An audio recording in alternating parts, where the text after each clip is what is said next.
এখন যে রেনাটা যতটা বড় হয়েছে, যেসব গ্লোবাল যে ফুটপ্রিন্ট হয়েছে, এটার মধ্যে ইয়াং মানুষের কন্ট্রিবিউশন ইজ এনর্মাস। আপনার ভবিষ্যৎ পরিকল্পনা কি? When someone consumes Renata's medicine, they know that they're consuming the best. বর্তমানে আসলে ওষুধ শিল্পের অবস্থাটা কি? গত 12 মাস has been the worst in আমার ক্যারিয়ারে। জেনারেল পারসেপশন যদি থাকে একজনের যে বাংলাদেশের ওষুধের দাম বেশি, তাহলে যারা বিদেশে থাকে তারা বাংলাদেশে এসে সুটকেস ভর্তি ভর্তি ওষুধ নিয়ে যায় কেন? ঠিক আছে, আপনারা দাম কমাতে বলবেন, আমি আমার কোয়ালিটিও কমাই দিই। And that's very dangerous. আমরা তো জানি আমাদের ওষুধের দাম দুনিয়ার মধ্যে সবচেয়ে কম। 100 টাকায় 5 টাকা তো কোনো ব্যবসা না। তো আপনি যদি লেটস সে 10% ওষুধের দাম কমিয়ে দেন, তো তাহলে আমার 5 টাকা তো গায়েব হয়ে যাবে। ইফ ইউ হ্যাভ আ খুব ভালো ফার্মাসিউটিক্যাল ইন্ডাস্ট্রি, সেখানে যে ট্যাক্স রেভিনিউ পাবে সেটা দিয়ে government can build a health care system যেখানে সবচেয়ে গরিব মানুষ ও যাতে বিনা পয়সায় ওষুধ পায়। মার্কেটিং পলিসি নিয়ে অনেক অভিযোগ থাকে। এটা আমার কাছে ভীষণ বিরক্ত লাগে। মার্কেটিং এক্সপেন্ডিচারটা as a percentage of sales is very very small. Syed Omar Kabir, আপনার কাছে জানতে চাচ্ছি যে এখন তো অনেক ইনোভেশন হচ্ছে। রিসেন্টলি একটা ড্রাগ লঞ্চ করেছে ইন অস্ট্রেলিয়া। এই ড্রাগটার ডোসেজ ফর্মটা রেনাটা ডেভেলপ করেছে। এই ড্রাগ, এই ওষুধটা পার্টিকুলারলি হেল্প করে স্ট্রোক পেশেন্টদের। উই ক্যান জাস্ট হোপ যে একটা ইলেকশন হবে এন্ড আমরা একটা বিজনেস ফ্রেন্ডলি কমন সেন্স আছে যে গভর্নমেন্টের, ওই গভর্নমেন্টে আমরা ফেরত যাব।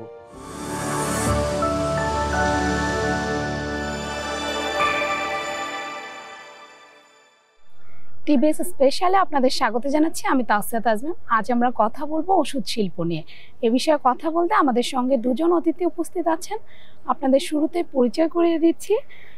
জনাব Syed Kaiser Kabir, CEO and managing director Renata PLC, এবং Syed Omar Kabir, general manager pharmaceutical business and operations Renata PLC. আমাদের অনুষ্ঠানে আপনাদের স্বাগত। কেমন আছেন আপনারা? ভালো। আপনি ভালো? কায়সার কবির স্যার, শুরুতে আপনার কাছে আমরা একটু রেনাটার জার্নিটা সম্পর্কে জানতে চাই।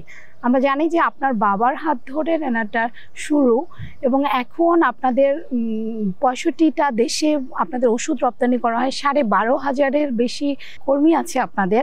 এই যে জার্নিটা আমরা জানতে চাচ্ছি। এটা তো ফাইজার ছিল, এটা সবাই জানে। রেনাটা ফাইজার ছিল। যখন ফাইজার এই দেশ থেকে চলে যাওয়ার প্ল্যান করে, তখন ওরা আমার আব্বাকে বলে যে যেহেতু you are chairman and managing director of Pfizer Bangladesh, তো তুমি কিনে নাও।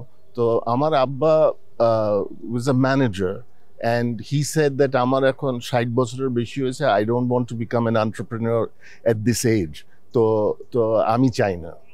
সো এনিওয়ে, এটা নিয়ে কথাবার্তা হচ্ছে। তারপর then Pfizer learned about Sajida foundation, which 1993-তে এটা একটা গ্যারাজের স্কুল ছিল। যে ওই বেলি রোডে আমাদের বাসা, ওখানে গ্যারাজের মধ্যে একটা স্কুল, মানে গাড়িগুলো যখন চলে যেত সকালে, ওখানে 12টা বাচ্চা এসে পড়তো, সারাদিন থাকতো, খাওয়া দাওয়া করতো। তো ওই ফাইজারের লোকরা ওই জিনিসটা দেখে বলছে এই জিনিসটা কি, বলছে এটা সাজিদা ফাউন্ডেশন। তখন ফাইজারের লোকরা বলছে আচ্ছা, এই নতুন কোম্পানির রেনাটার 51% আমরা সাজিদা ফাউন্ডেশনের কাছে বিক্রি করে দিব। সো তখন আমার আব্বা তখন বললো যে ফাইন, কিন্তু টাকা ফেরত দিব কি করে?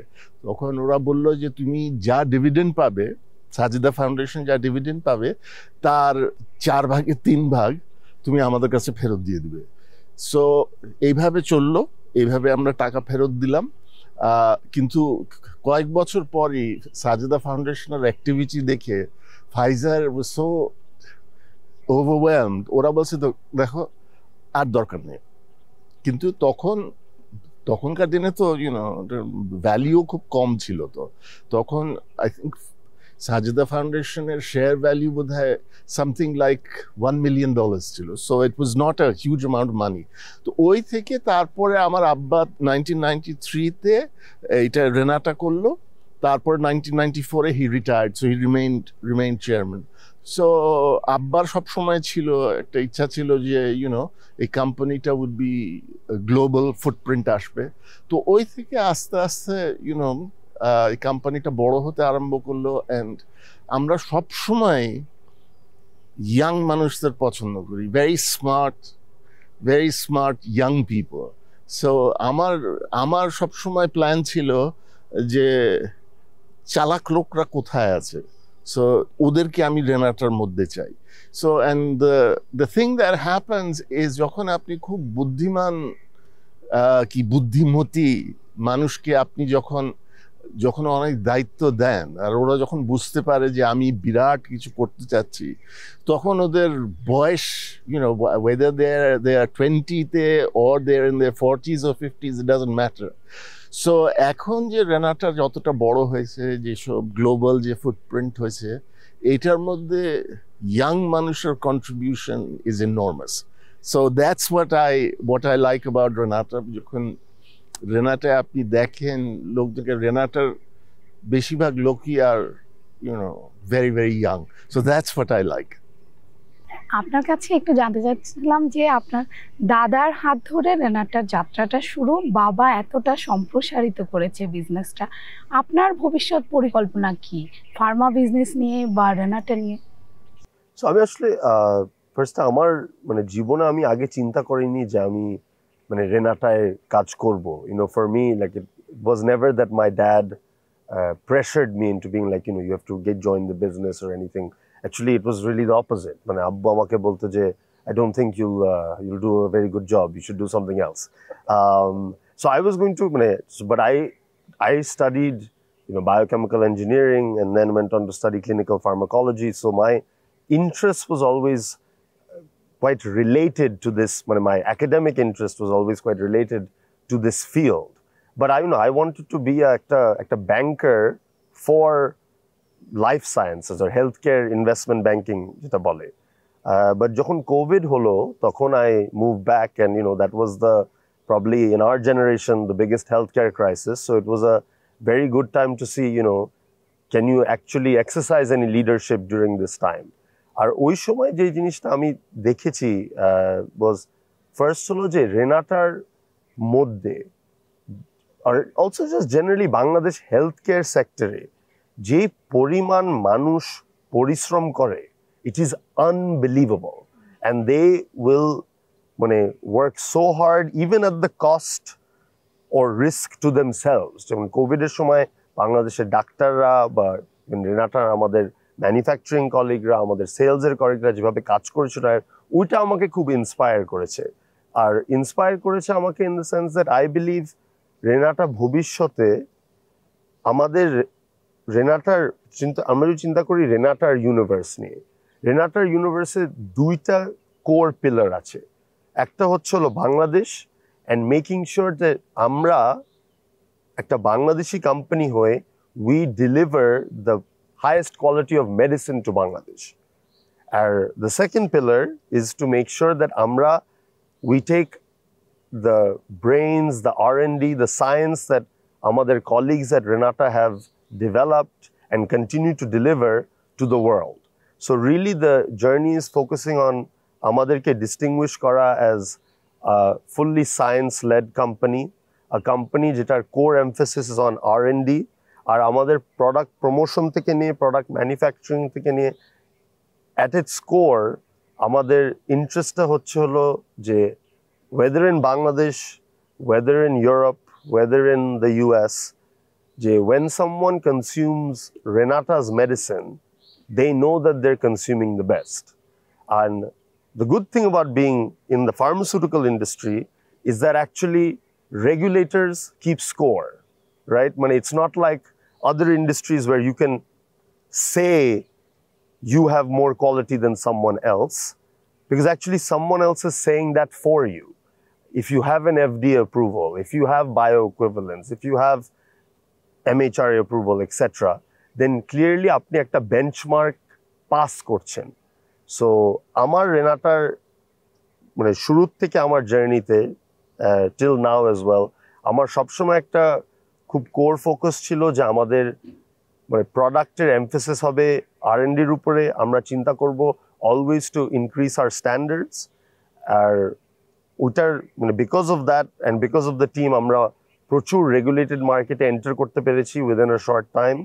আর বাংলাদেশের মধ্যে it's to emphasise that we as Bangladeshis also deserve the best. মানে আমরা কি দোষ করেছি বাঙালি হয়ে? যেই মানুষটা এখন সবাই সিঙ্গাপুরে গিয়ে ওষুধ কিনতে পারে না, কিন্তু আমরা কি দোষ করেছি? আমরা বাংলাদেশি হয়ে why shouldn't we get the best? So যেই কোয়ালিটি অফ মেডিসিন এখন সিঙ্গাপুরে পাওয়া যায়, আমার স্বপ্ন, আমার বিশ্বাস আর আমার কাজ is based on the fact that ওই কোয়ালিটির ওষুধ আমরা বাংলাদেশের মার্কেটে ডেলিভার করব এভরিডে, ওয়েদার এটা কুমিল্লায় হোক, ঢাকায় হোক, সিলেটে হোক, doesn't matter. And that's really the way I see Renata, not just now but in the coming years. এটা খুবই ভালো কথা। আপনি আমাদেরকে বায়ো ইকুইভ্যালেন্ট ওষুধ নিয়ে কথা বললেন। তো আমরা জানি যে আপনাদের বোধহয় 83টার মতো বায়ো ইকুইভ্যালেন্ট প্রোডাক্ট আছে। এটার আসলে সুবিধা কি? আমাদের সাধারণ মানুষ কিভাবে উপকৃত হয় আর কি এটার মাধ্যমে? That's a very good question. আর আসলে বায়ো ইকুইভ্যালেন্স জিনিসটা কয়েক সময় ক্যান অ্যাপিয়ার কমপ্লিকেটেড, বাট জিনিসটা কিন্তু আসলে বেশ simple. The idea is that আপনি যখন একটা ওষুধ খান, বাংলাদেশে ইটস একটা ব্র্যান্ডেড জেনারিক মার্কেট বলি আমরা, সো বেসিক্যালি ইনোভেটরদের ওষুধ থাকে আর আমরা ওই ওষুধটার জেনারিক ভার্সনস বানাই। এখন আমরা যদি ইনশিওর করতে চাই যে ওই অরিজিনাল ওষুধটা যেটা করার কথা একটা মানুষের মধ্যে, ওই জিনিসটা যদি আমার ওষুধও করতে হয়, আমার কিন্তু এটাকে প্রুভ করতে হবে। আর এটা প্রুভ করতে হবে হিউম্যান ক্লিনিক্যাল ট্রায়ালসের মাধ্যমে। সো একটা প্রোডাক্ট যখন বায়ো ইকুইভ্যালেন্স অ্যাচিভ করে, they have successfully, it means that the product has successfully passed clinical trials, যে ক্লিনিক্যাল ট্রায়ালের মাধ্যমে মানুষকে অরিজিনেটরের ড্রাগটা দেওয়া হয়েছে আর জেনারিক ড্রাগটা দেওয়া হয়েছে। আর বোঝা গেছে যে এই দুইটা ড্রাগ এক্স্যাক্টলি একইভাবে বডির মধ্যে বিহেভ করে। সো অ্যাজ আ রেজাল্ট ওই ড্রাগ দুইটার সেফটি, এফিকেসি এক্সেট্রা এগুলা হলো এক। আর এটা বাংলাদেশের জন্য কেন সুবিধা, অনেক সময় আপনি দেখবেন স্পেশালি মানে দুইটা স্পেকট্রামে, হাইপার অ্যাকিউট ড্রাগ মানে অ্যান্টিবায়োটিক বা chemotherapies or very long term chronic drugs, এই ড্রাগগুলার খুবই স্পেসিফিক হয়। আর যেভাবে কাজ করার কথা বডিতে, ওই ইন্টেন্ডেড এফেক্টটা পেতে it has to be very precise.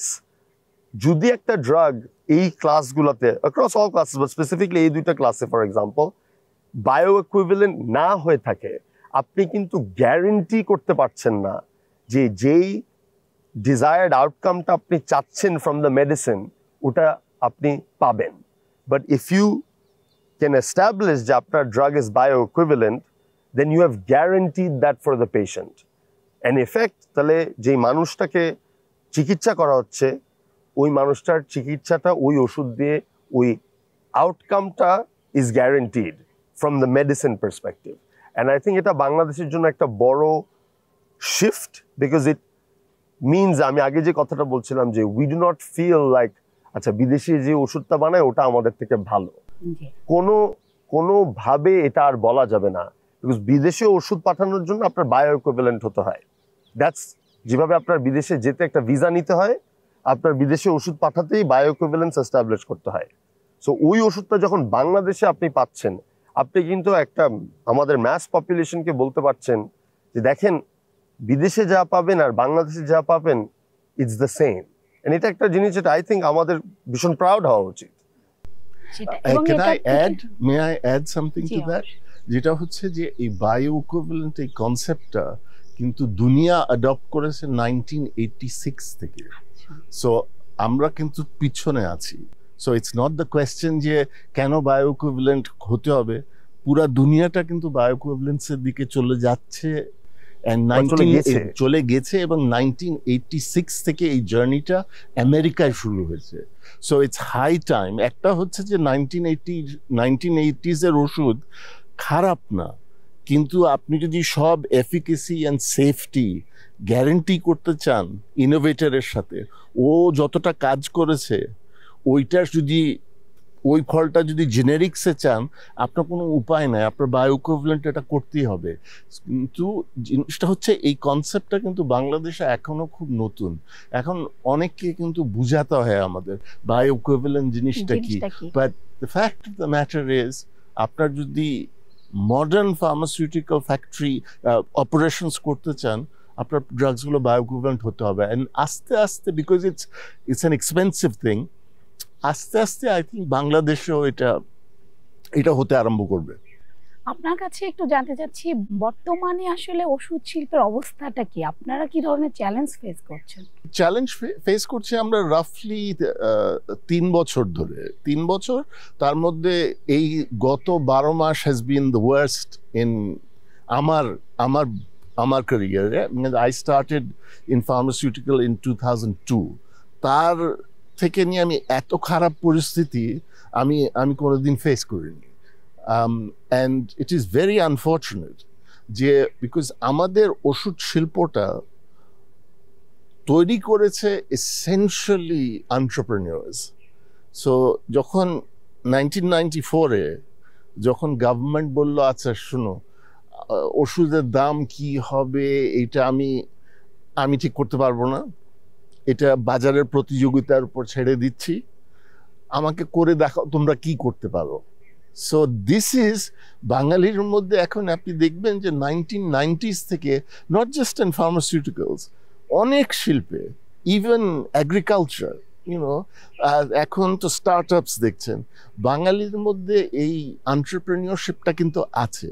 So 1994-এ government policy করে এই এন্টারপ্রেনিয়রশিপটা ফার্মাসিউটিক্যালে আনলিশ করে। What happened was 1994-এর পলিসি তো ওয়াজ সাপোর্টিভ, যেটা আমি বললাম, সাপোর্টিভ অফ এন্টারপ্রেনিউর, যে দিয়ে করে দেখাও তুমি। সো দ্যাটস হাউ আমরা ইন্ডাস্ট্রিটাকে কিন্তু গড়েছি ওইভাবে, প্রতিযোগিতামূলক ইন্ডাস্ট্রি, যেখানে ওষুধের দাম কম হবে, কিন্তু আমরাও বড় হব, মানুষেরও উপকার হবে, এইভাবে গেছি। কিন্তু যখন Awami League became very unpopular, তখন আপনার ওষুধের দাম নিয়ে এটা কিন্তু খুব ইমোটিভ ইস্যু একটা। তো যদি বলা যায় যে আপনারা ওষুধের দাম বেশি নিচ্ছেন, এটা কিন্তু খুব পছন্দ করে মানুষ, এবং সাধারণ মানুষের অভিযোগ হতো সেটাই, যে ওষুধের দাম অনেক বেশি। এইভাবে বলে যখন আপনি মানুষকে রাগিয়ে দিতে পারেন, তখন আমাদের কাছে এসে বলছে আপনাদের ওষুধের দাম বেশি। সো উই সে যে বেশি কার তুলনায়, কোন দেশের তুলনায়? কারণ আমরা তো জানি আমাদের ওষুধের দাম দুনিয়ার মধ্যে সবচেয়ে কম, তো কার তুলনায়? বলছেন না, সাধারণ মানুষ কিনতে পারছে না। সো দ্যাটস ওয়াই তো আমাদের পিছনে এসে বললো, না আপনার ওষুধের দাম কমাতে হবে। এটা স্টার্ট করেছে একদম আওয়ামী লীগের শেষের দিকে। এন্ড এই সরকার এটার পূর্ণতা দিয়েছে এই পলিসির, খুবই শর্ট সাইটেড পলিসি। বিকজ ওষুধের দাম তো সবসময়, যেমন যে কোনো জিনিস, আপনি যে কোনো জিনিস বিদেশ থেকে কিনেন, তখন মানে আচ্ছা বিদেশে কি দাম, বাংলাদেশে কি দাম, এই দিস ইজ হাউ কম্প্যারিজনটা তো আছে। এখন ওই কম্প্যারিজনে আমরা তো বারবার বলে আসছি, 1 বছর ধরে একই জিনিস বলে আসছি, এই ডেটা তো দুনিয়াতে পাওয়া যায়। সো এই ডেটাটা আপনারা দেখে বলেন। এখন ওরা করে, এখন ডেটা দেখতে গিয়ে ওরা ধরেন বিদেশে একটা ইন্ডিয়ান অখ্যাত কোম্পানির সাথে স্কোয়ারের তুলনা করবে। সো সেদিন একটা পেপারে একটা বেরিয়েছিল, সেখানে বলেছে কিমোথেরাপি ড্রাগসে ইন্ডিয়ার এখানে বাংলাদেশের চেয়ে 10 গুণ দাম কম। সো আমি তো খুব অবাক হয়ে গেছি। So I actually went and internet search করলাম, দেখলাম ইটস এক্স্যাক্টলি দ্য অপোজিট, মানে একদম ডাহা মিথ্যা কথা বলে দিল। সো কিন্তু এইটা যখন বলে, এখন ব্যাপারটা কি হয়, সুপার আপনার অসুখ হলো, অসুখ হলো, একটা খুব দামি ওষুধ আপনার নিতে হচ্ছে, তো একটা গরিব মানুষের পক্ষে তো একটা দামি ওষুধ কিনতে পারার কথা না। তো কিন্তু বিদেশে কি হয়, বিদেশেও একই জিনিস, বিদেশের ওষুধের আরো দাম। ওখানে যদি মানুষের টাকা দিয়ে কিনে খেতে হতো ওষুধ, ওরাও এইভাবে কথা বলতো। ইনস্টেড ওই দেশে আইদার সরকার হেলথ কেয়ার দেয় কিংবা ইন্স্যুরেন্স হেলথ কেয়ার দেয়। আমাদের দেশে তো এটা নাই। সো কিন্তু এখন যদি ওষুধের দাম কমাতে হলে, দ্যাটস আ রং অ্যাপ্রোচ, কারণ ইন্ডাস্ট্রি বসে যাবে। তো এইটা একটু আমাদের বলবেন যে ওষুধের দাম কমালে ইন্ডাস্ট্রি কি বসে যাবে, মানে কি এখন সমস্যা যেমন দেখেন, আমি যখন এই বিজনেসে শুরু করি, রাফলি আমরা ধরে রেখেছি যদি আমি 100 টাকার ওষুধ বেচি, আমার পকেটে 15 টাকা থাকবে সবকিছু দিয়ে দিয়ে। সো এই 15 টাকাটা দিয়ে আমি যা ইনভেস্টমেন্ট করা, তারপর যে R&D, তারপর যেগুলো বলছিলাম যে ইয়াং মানুষকে গড়ে তোলা, এটা ওই 15 টাকা দিয়ে হতো। এখন ওই আওয়ামী লীগের সময় মিসম্যানেজমেন্টে যে বিরাট একটা ডিভ্যালুয়েশন হলো, ওই কারণে, অ্যান্ড প্লাস আদার থিংস, পাওয়ার তো আছে, ইন্টারেস্ট রেট আছে, all of that, but mainly devaluation. এইটাতে যেটা হলো, এখন যেটা 15 টাকা পেতাম, এখন এটা 5 টাকা হয়ে গেছে। তো 100 টাকায় 5 টাকা তো কোনো ব্যবসা না। তো এখন আমরা জাস্ট চলছি যে মেবি ইলেকশন হলে we will go back to 1994, যে বিজনেস ফ্রেন্ডলি পলিসিস ওইভাবে হলে। এখন যদি 5 টাকা থাকে, এখন গভর্নমেন্ট বারবার বলে আপনাদের ওষুধের দাম বেশি, তো আপনি যদি লেটস সে 10% ওষুধের দাম কমিয়ে দেন, তো তাহলে আমার 5 টাকা তো গায়েব হয়ে যাবে না? এখন বাংলাদেশের ওষুধের দাম এত কম যে আপনি যখন এই পার্সেন্টেজে চিন্তা করেন, ইট মেক্স নো সেন্স। ধরেন 20 টাকার ট্যাবলেট আপনি 10% কমালেন, তার মানে 2 টাকা কমালেন, 2 টাকা কমালেন। তখন 20 টাকার জিনিস 18 টাকা হয়ে যাওয়াতে কার উপকার হলো? মানে কোন লোক উদ্ধার হয়ে গেল এটায়? সো দ্যাটস, এই জন্য বলছি ইটস আ রং কোয়েশ্চেন। যখন দেশ ডেভেলপ করে, ওই 20 টাকার ওষুধ মানুষের কাছে যাবে ফ্রিতে। আমার লেনদেন হবে আইদার গভর্নমেন্টের সাথে কিংবা ইন্স্যুরেন্স কোম্পানির সাথে। যখন আমি অলরেডি বলছি আমি মাত্র 5 টাকা করছি, তো আমার তো ওষুধের দাম কমানোর কোনো স্কোপ নাই। তো এই জিনিসটা কেন এই সরকার বুঝতে পারে না, এটা আমার মাথায় নাই। কিন্তু ওনাদের ধারণা হচ্ছে আমরা মিথ্যা কথা বলছি, যে আসলে আপনি যে 5 টাকা বলছেন, আসলে আপনি তো ব্যবসায়, আপনি তো মিথ্যা কথা বলেন, আপনারা চোর, আপনারা ব্যাংক লুটেরা, এগুলো তো বলে আমাদের। হ্যাঁ, সো কিন্তু আমি যে জিনিসটা ওনাদেরকে বলি যে আমার অ্যাকাউন্টস তো ব্যাংকরা বিশ্বাস করে, বিদেশেরই ব্যাংকরা বিশ্বাস করে, ওয়ার্ল্ড ব্যাংক বিশ্বাস করে, IFC বিশ্বাস করে। তো আপনি কেন বলবেন আমার অ্যাকাউন্ট বানানো? তো যখন আমি বলছি 100 টাকা আমি এখন 5 টাকা বানাচ্ছি, 5 টাকা ওষুধ শিল্প করা যায় না, বিকজ ওষুধ শিল্পে বাই ডেফিনেশন আপনার অনেক দূরদর্শী হতে হয়, বিকজ দের আর প্যাটার্নস, তারপর অনেক R&D করতে হয়। ও 5 টাকায় কিছুই হবে না। এবং আমাদের তো LDC গ্রাজুয়েশনের একটা সময় চলে এসেছে, তারপর কি চ্যালেঞ্জ আসতে পারে? তারপরে ধরেন হচ্ছে LDC গ্রাজুয়েশন থেকে যদি আপনার আপনার শখটা নিতে পারেন, তাহলে আপনার অনেক কিছু, যেমন অনেক R&D করতে হয়। যেমন আপনি বললেন ঠিক আছে বিদেশি ওষুধ এইটা আনলো একটা অনুসার, আমি বললাম যে আমি কিন্তু অন্যভাবে বানিয়েছি, সো আমিও প্যাটার্নটা চ্যালেঞ্জ করছি। তো প্রথমে তো প্যাটার্ন চ্যালেঞ্জ করতেই তো লয়ারদের ফি দিতে আপনার এই 5 টাকা বহুত আগে চলে যাবে। সো ইন এনি কেস, যখন when you talking about an industry, 5 টাকা কিছু হয় না, 5 টাকা কিছু হয় না। মোটামুটি 15-16 টাকা লাগে, ওইটাতে আপনি ইনভেস্টমেন্ট করতে পারেন। আর যখন ধরেন কোভিড হলো, কিংবা এই যে আওয়ামী লীগের সময় যে ডিভ্যালুয়েশনটা হলো, তা আমার যদি ওই 15 টাকা না থাকতো, এতদিনে এই কোম্পানি শেষ হয়ে যেত। এখন যদি ওরকম ক্রাইসিস আরেকটা আসে, I don't think pharmaceutical industry টিকবে। আমি একটু জাস্ট এখানে আর 2টা জিনিস অ্যাড করি। আপনি মানে একটা জেনারেল পারসেপশন যদি থাকে একজনের যে বাংলাদেশের ওষুধের দাম বেশি, তাহলে যারা বিদেশে থাকে তারা বাংলাদেশে এসে সুটকেস ভর্তি ভর্তি ওষুধ নিয়ে যায় কেন? আসলে তাদের ক্রয় ক্ষমতা বেশি, তো আমাদের মানুষজন এতই সাধারণ একটা, বাট আপনি যে সেভারাল মানে আমাদের দেশে যত মানুষ বিদেশে যায় কাজ করতে, তারাও কিন্তু বাংলাদেশে আসে and they buy medicine. They also send people money for medicine, because there is a general amongst mass people, the cost of medicine, if you look at across total healthcare কত খরচ করে একটা মানুষ, মেডিসিন কস্টটা কিন্তু is not very high out of the total expenditure যেটা খরচ করে health কেয়ারে। The second thing, আর এই ফ্যাক্টটা খুব কম মানুষ কেন জানি রেজ করে, but two of Bangladesh's largest export destinations for medicine is Myanmar and Afghanistan. Two countries with incredibly underperforming or difficult economies.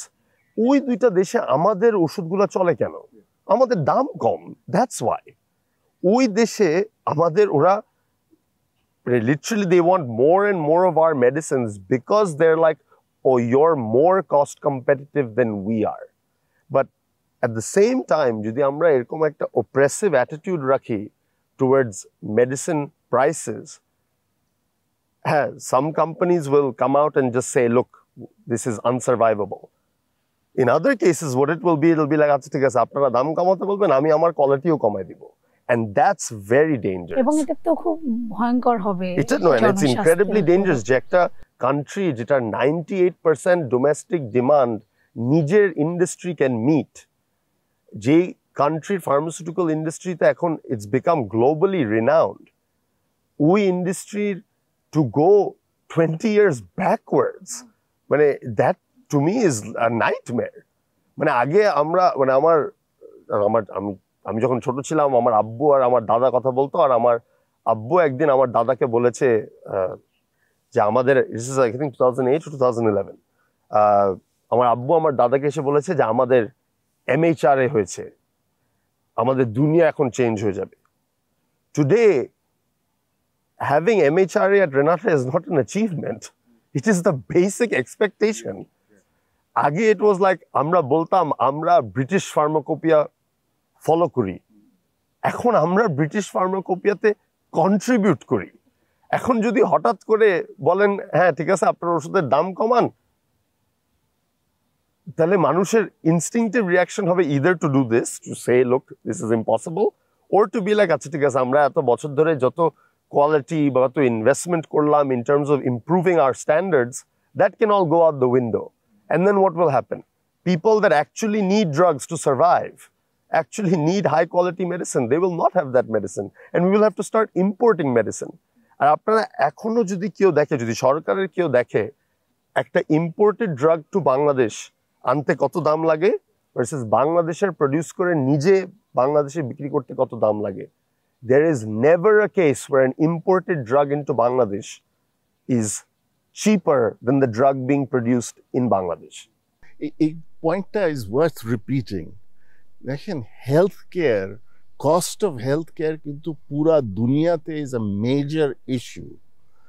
এটার দায়িত্ব ইজ অ্যাকচুয়ালি সরকারের. So what will happen if you have a খুব ভালো pharmaceutical industry, সেখানে যে tax revenue পাবে সেটা দিয়ে government can build a health care system যেখানে সবচেয়ে গরিব মানুষ ও যাতে বিনা পয়সায় ওষুধ পায়. এখন আপনি যদি ইন্ডাস্ট্রিটাকে বসিয়ে দেন তাহলে পুরাপুরি ইম্পোর্ট ডিপেন্ডেন্ট হয়ে যাবে. সো অ্যান ইন্ডাস্ট্রি বসিয়ে দেওয়াটা মানেটা কি? মানেটা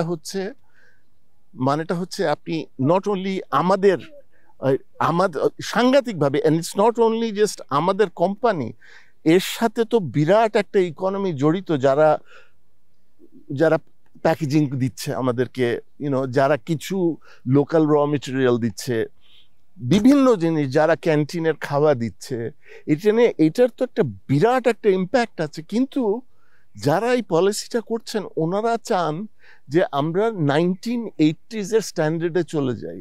কিন্তু এটা করলে যে বাংলাদেশের ইকোনমির যে কি বিরাট ক্ষতি হবে এটা ওনারা চিন্তায় নিচ্ছেন না. আমার কাছে মনে হচ্ছে ইন্টারিম গভর্নমেন্টে বাংলাদেশের ইকোনমির ক্ষতি করার ওনার এখতিয়ার নাই. সো এই জিনিসটা ওনাদের চিন্তা করতে হবে. And we can just hope যে একটা ইলেকশন হবে অ্যান্ড আমরা একটা বিজনেস ফ্রেন্ডলি কমন সেন্স আছে যে গভর্নমেন্টের, ওই গভর্নমেন্টে আমরা ফেরত যাব. বিকজ এখন যা হচ্ছে এটাতে চলা যাচ্ছে না. আমরা ওষুধের দাম নিয়ে কথা বলছিলাম. সাধারণ মানুষও অভিযোগ করে ওষুধের দাম বেশি, আবার অনেক সময় বলে যে জেনেরিক ওষুধ যদি লেখা হতো ওষুধের দামটা কম হতো, বা মার্কেটিং পলিসি নিয়ে অনেক অভিযোগ থাকে. এসব বিষয়ে একটু জানতে চাচ্ছিলাম. হ্যাঁ, এটা আমারও খুব বিরক্ত লাগে. এটা মানে বিকজ আমি যখন ইন্ডাস্ট্রিতে প্রথমে ঢুকি তখন মার্কেটিং পলিসিটা এত এগ্রেসিভ ছিল না। তখন ডাক্তারের কাছে একটা 2 টাকার কলম দিত, একটা মগ দিত, চা খাওয়ার মগ দিত, এরকম। কিন্তু ওভার টাইম দেখছি এই গিফটের পরিমাণটা and the type of gifts এটা বাড়ছে। সো এটা আমার কাছে ভীষণ বিরক্ত লাগে, আমার কাছে দেখতে খারাপ লাগে। কিন্তু আপনি যদি চিন্তা করেন অ্যাকচুয়ালি কোম্পানি কত খরচ করছে এটার উপরে। সো লেটস সে রেনাটার সেলস হচ্ছে 4,000 কোটি টাকা, তো আমি যদি 1% খরচ করি তাহলে হচ্ছে 40 কোটি টাকা। কিন্তু আমি যখন 40 কোটি টাকার গিফট দিব অ্যান্ড ডাক্তারের চেম্বার থেকে ওটা বাজারে বিক্রি হবে, দেখা টেলিভিশন চলে আসলো, দেখতে খারাপ লাগে তো না? কিন্তু but we are talking about যে মার্কেটিং এক্সপেন্ডিচারটা as a percentage of sales is very very small. ওই তো আপনি যদি বলেন যে না মার্কেটিং এ কিছু খরচ করতে পারবেন না, বলা হয় যে 25%। Not at all. That's crazy. That's absolutely crazy. এখন all you have to do এই জিনিসটা আমি বলি, all you have to do যেটা স্টক মার্কেটে লিস্টেড কোম্পানি আছে ওদের অ্যাকাউন্টসটা দেখেন না, মানে 25% এটা একটা কথা হলো? This is insane. এই ধরনের টপ 10 কোম্পানিজ এর মধ্যে you have several that are listed. Square is listed, Renata is listed, Acme is listed. We can see their accounts. I mean, it's very obvious how much is actually being spent on sales and marketing. So ওই প্রবলেমটা হচ্ছে যে আমাদের কথা বিশ্বাস করেন না। কিন্তু এখন ইন্ডাস্ট্রিটা তো অনেক বড়। যেমন ফর এক্সাম্পল আমি যখন রেনাটায় আসি তখন আমাদের সেলস, সারা বছরের sales was less than 60 crores। তো এখন 60 crores এ আপনি যে ধরনের গিফট দিতে পারবেন, at 4,000 crores you can give different gifts, but in terms of আপনার কতটা রিসোর্সেস চলে যাচ্ছে ইটস ভেরি ভেরি স্মল। এখন যেহেতু আপনি দেখছেন, আমার কাছে খুব বিরক্ত লাগে যদি একটা আপনি ডাক্তারকে টেলিভিশন দিলেন, মানে the question is we have to say যে দেখেন ডাক্তারদেরকে টেলিভিশন দিয়েন না, উই হ্যাভ টু সে। এখন আমি তো একলা বললে পারি না, এখন আমি যদি বন্ধ করে দিই আমার যে কম্পিটিটর ও তো এসে দিবে, তো ওর ওষুধ লেখা হবে। তো থেকে এইটার থেকে বেরোতে হলে এই যে আপনারা যে কথাটা বলেন এই কথাটা বলতে থাকবেন যে ডাক্তারদেরকে এইভাবে গিফট কেন দেওয়া হয়, ইউনো। কিন্তু ডোন্ট লিঙ্ক ইট যে ডাক্তারদেরকে গিফট দেন বলে ওষুধের দাম বেশি। It's not, it's very little, it's মিনিস্কিউল।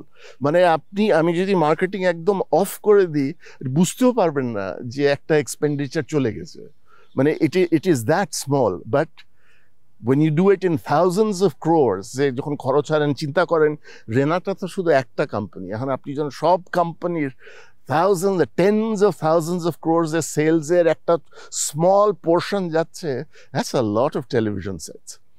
তো ওই জিনিসটা থেকে বের হওয়ার কথা।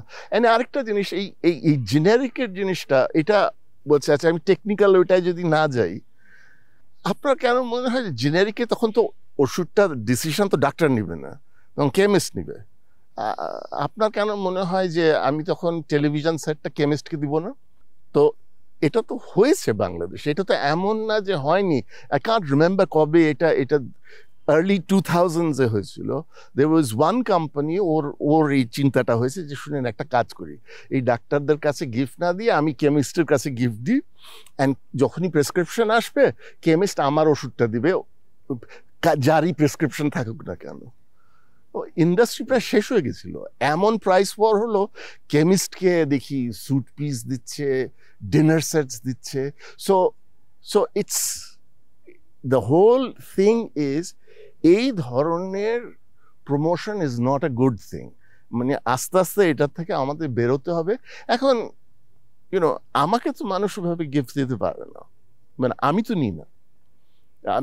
আমাকে যদি কেউ কোনো সাপ্লায়ার, আমার তো অনেক সাপ্লায়ার আসে না আমার কাছে বেচতে, আমার কাছে কেউ গিফট দিতে চাইলে তো আমি তো গিফট একসেপ্ট করি না, এক্সেপ্ট যার সাথে বহু বছর ধরে ব্যবসা আছে।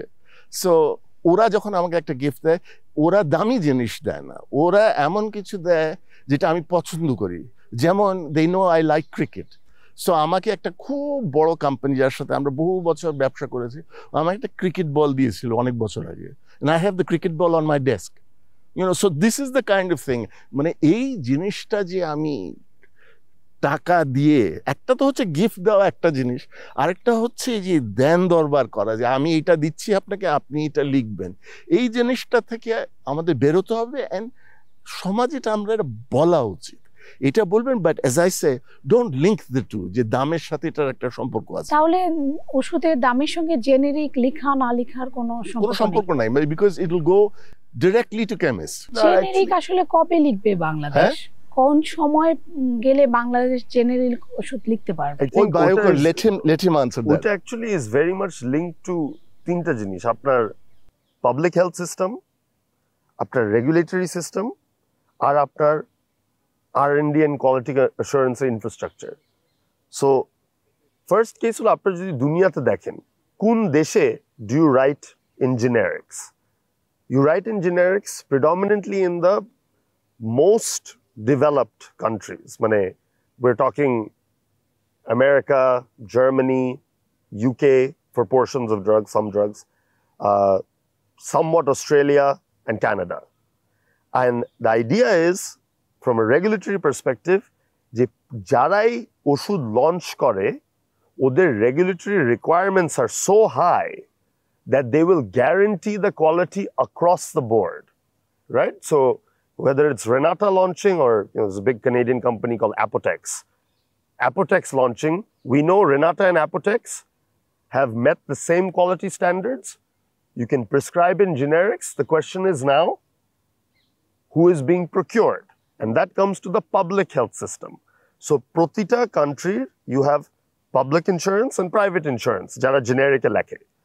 Are these insurance providers, if it's the government, then the government is directly purchasing and then distributing across all of its basically hospitals, and then stores or wholesalers are in effect purchasing at the government price.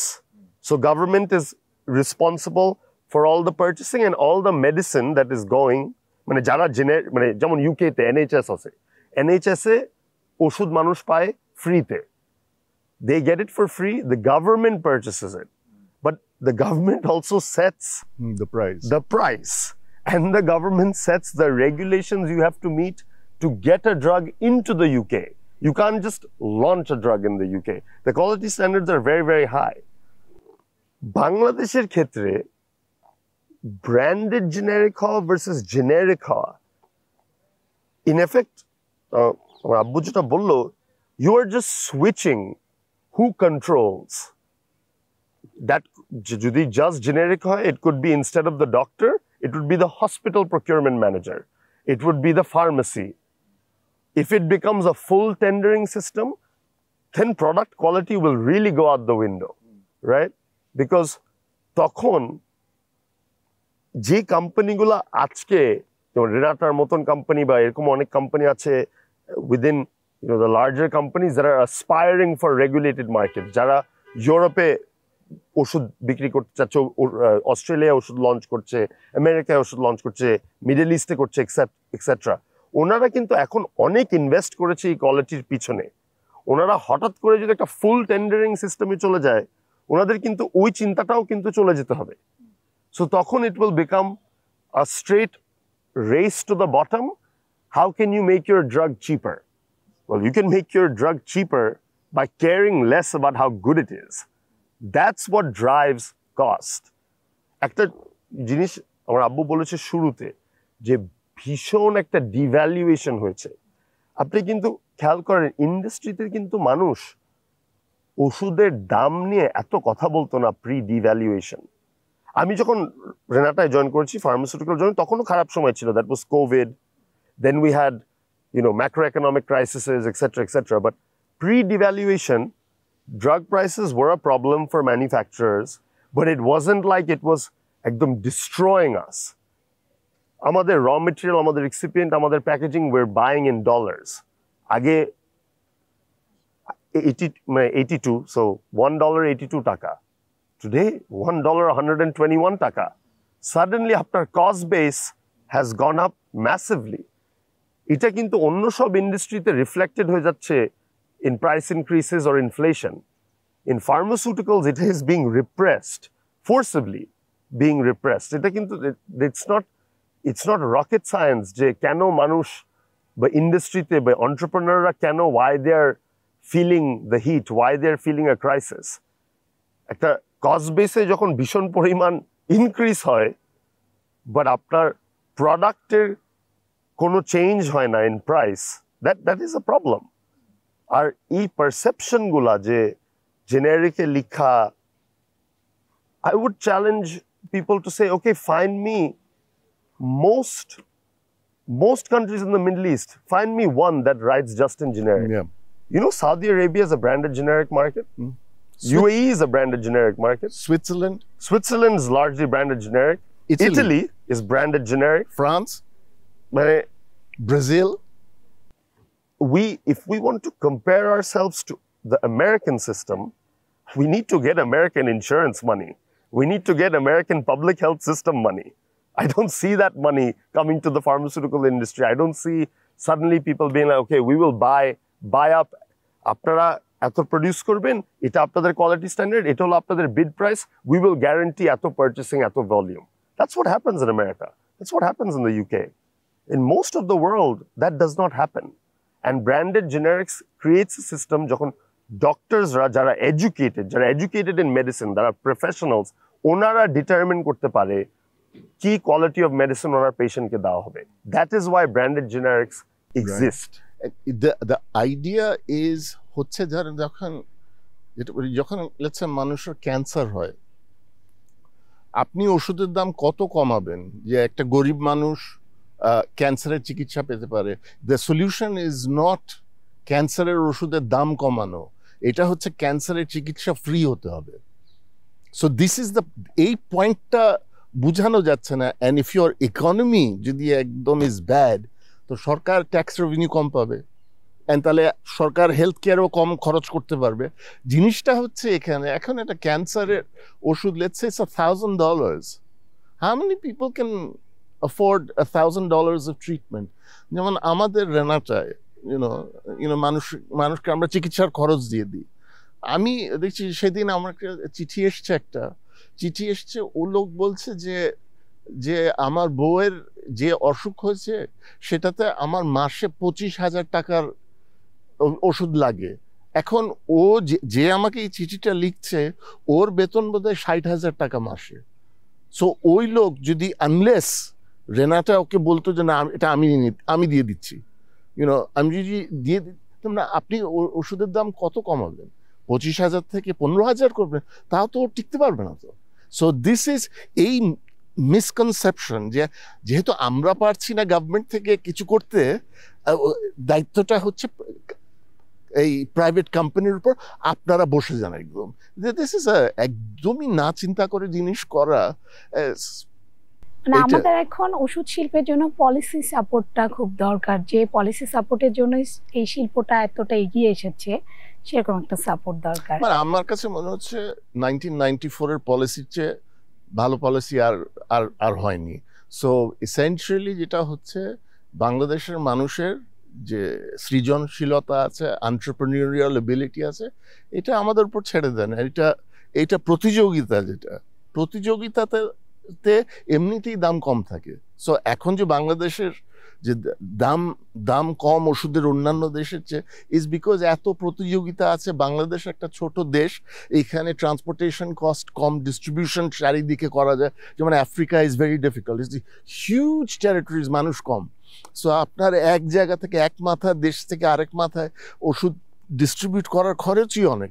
So we are fortunate যে আমাদের এখানে প্রতিযোগিতা আছে, আমাদের এখানে distribution cost খুব কম। So এইটা নিয়ে আল্লাহর কাছে শুকুর করেন, অ্যান্ড এখানে আমাদেরকে বিশ্বাস করেন। সব ব্যবসায়ী কিন্তু চোর না। দেখে আমাদের খারাপ লাগে, because we work in a corrupt system. So আর একটা করাপ্ট সিস্টেমে গেলে মানুষ ধোয়া তুলসী পাতা হতে পারে না। যখন আমাকে কেউ বলে যে, আপনি তো একটা honest businessman, I said no, I am not, because আমি একটা করাপ্ট সিস্টেমে খেলি। তো ওই করাপ্ট সিস্টেমে যখন আমি খেলি তখন how can I B completely honest?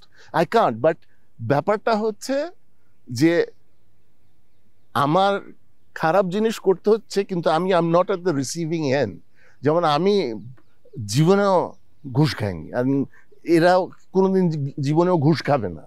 So, but I work in a corrupt system. So how can I be honest? You know, so এই পয়েন্টটা। সো বেশিরভাগ হচ্ছে যেমন হচ্ছে যখন এই what we don't want is these oligarchs নিয়ে bank লুট করে ফেলবে, মানুষের কাছ থেকে টাকাও উঠিয়ে বন্ডে টাকা দিবে না, ইউনো ওদের ডিপোজিট চুরি করবে।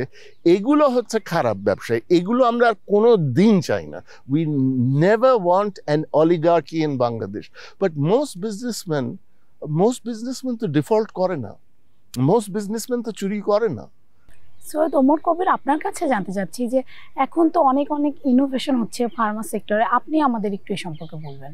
Sure and it's a very good question. মানে আমাদের ফার্মাসিউটিক্যাল ইন্ডাস্ট্রিতে অনেক রকমের ইনোভেশন হচ্ছে, not just in the local market but also in the export market. আমি আপনাকে একটা এক্সাম্পল দিতে পারি যে রেনাটা একটা রিসেন্টলি একটা ড্রাগ লঞ্চ করেছে ইন অস্ট্রেলিয়া, যেটাতে খালি রেনাটাই এই ড্রাগটা আছে। এই ড্রাগটার ডোসেজ ফর্মটা রেনাটা ডেভেলপ করেছে ফ্রম স্ক্র্যাচ। মানে দুনিয়ায় আর কারো এই ডোসেজ ফর্মটা এই ওষুধের নেই। এই ওষুধটা পার্টিকুলারলি হেল্প করে স্ট্রোক পেশেন্টদের বা পেশেন্ট যাদের at risk of blood clots. But এই টাইপ অফ ইনোভেশন, যে নতুন টেকনিক্যাল শব্দটা হলো মোডালিটি, বাট আমরা ডিফারেন্ট ভাবে ওষুধটা দেওয়া, এই জিনিসটা কিন্তু রেনাটা প্রচুর মানে taking I would say great steps in the right direction. আমি আপনাকে একটা বিদেশের মানে ডোমেস্টিক মার্কেটের একটা এক্সাম্পল দিব, বাট অলসো একটা রেগুলেটেড মার্কেটের এক্সাম্পল দিব। সো ডোমেস্টিক মার্কেটে আমরা দেখলাম যে আমাদের ক্লিনিশিয়ানস, নার্সদের জন্য খুবই ডিফিকাল্ট হয় to reconstitute cancer medicine and then ensure that the right dosage is always provided, because অনেক পরিমাণ পেশেন্ট থাকে, টাইমের একটা ব্যাপার আছে এক্সেট্রা। সো রেনাটা ডেলিভার করেছে একটা নতুন ধরনের মেডিসিন, যে আগে যেগুলো পাউডারে ইনজেকশন হতো, রেনাটা এগুলাকে এখন তৈরি করেছে as ready to use. So ওরা অলরেডি রিকনস্টিটিউটেড, কিন্তু এই ওষুধগুলা stable across room temperature, refrigeration etcetera. এটা কি করেছে? এটা has allowed clinicians and nurses to be able to directly give cancer medicine to cancer patients druto, and it has avoided several other steps which are associated with other costs. এই ইনোভেশনটা কিন্তু young মানুষরা যারা R&D quality নিয়ে চিন্তা করে তারা তৈরি করেছে। On the other side, আমরা at Renata where we think a lot about oncology, আর অনকোলজির মধ্যে pediatric oncology is a big segment. So আমরা দেখলাম একটা ওষুধ, one of the most popular drugs in the world, এই ড্রাগটা খালি একটা ফর্মে দেওয়া হয় যেটা বাচ্চাদের জন্য ইম্পসিবল পাওয়া, বিকজ বাচ্চাদেরকে ডোজটা দিতে হয় বাচ্চাদের সাইজ ধরে ওষুধটা দিতে হয়, কিন্তু ওষুধটা খালি একটা ফর্মেই দেওয়া যায়। সো আমরা চিন্তা করলাম যে না, আমরা এমনভাবে এই ওষুধটাকে তৈরি করব যে এই ওষুধটাকে টাইট্রেট করা যায়, মানে ভিন্ন ডোজ দেওয়া যায় ভিন্ন বাচ্চাদের সাইজ অনুযায়ী। আমরা এটা তারপর ক্লিনিক্যাল ট্রায়াল করলাম, আমরা এটার এফিকেসি, এটার সেফটিকে প্রমাণ করলাম, আর আমরা এই ওষুধটাকে কিন্তু প্যাটেন্টও করেছি রেনাটার নামে। সো রেনাটা এখন কিন্তু regularly is filing patents for their new R&D, মানে R&D that is in effect, I wouldn't say we're innovators today, but paving the way for Renata to become innovators, মানে যেভাবে ফাইজারকে মানুষ দেখে। আর আমার একটা স্বপ্ন আছে, মানে এটা আমার নাতির হবে বা নাতনির হবে নাকি ওটার পরে হবে এটা বলা একটু মুশকিল, বাট আমি বেশ নার্ডি একটা মানুষ। সো আমি চিন্তা করি, what drug did AstraZeneca come out with? I want someone to say, what drug is Renata coming out with? আর এই ইনোভেশনটা কিন্তু হচ্ছে by young people in Bangladesh. একটা ইন্ডাস্ট্রিকে যদি বসায় দেওয়া হয়, these young people won't stay here, they're smart. They'll go somewhere else. So in one side, if we're going to talk about innovation, we're going to have to create an environment to keep innovators. If we can't retain innovators, what's the point? আমরা সবাই চাই যে আমাদের industry এগিয়েছে এবং আরো এগিয়ে যাক, এটাই আসলে আপনাদের সবার চাওয়া। সৈয়দ কায়সার কবির এবং সৈয়দ ওমর কবির, আপনাদের দুজনকেই ধন্যবাদ। Thank you very much. এই ছিল টিবিএস স্পেশাল, আমাদের সঙ্গে থাকার জন্য ধন্যবাদ।